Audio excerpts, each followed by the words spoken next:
Buonasera, siamo qua con Francesco Maragon, professore dell'Università di Udine, nonché coordinatore della tavola rotonda dell'evento di oggi che è Umano e Digitale ed è il terzo appuntamento del ciclo di incontri ad alta ispirazione che ci ha portato ad esplorare un po' il rapporto tra evoluzione umana, digitale e sostenibile.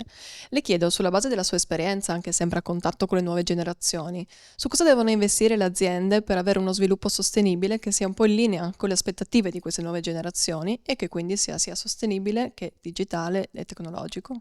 Credo che per il mestiere che faccio la prima cosa che mi viene da dire è puntare sulla formazione interna, continua e accogliere persone formate, con una formazione che naturalmente deve tener conto di quelle che sono le dinamiche, le evoluzioni, le competenze, le novità che abbiamo a disposizione, non demonizzando, questo ce lo stiamo dicendo da tempo, ma accompagnando, in particolare penso alle nuove tecnologie, no? Questa evoluzione che sempre c'è stata nella storia umana, ha avuto altre caratteristiche. Certo, la velocità con cui le cose accadono oggi ci sta veramente spiazzando, però ecco, le nuove generazioni hanno delle capacità, delle potenzialità enormi a cui dobbiamo dare spazio, accompagnandole. Noi mondo adulto, noi mondo che ha un'esperienza diversa, no? Noi mondo analogico, come si suol dire tecnicamente, deve capire che c'è questa evoluzione e accompagnare questa formazione con la nostra esperienza, con la nostra competenza. E questo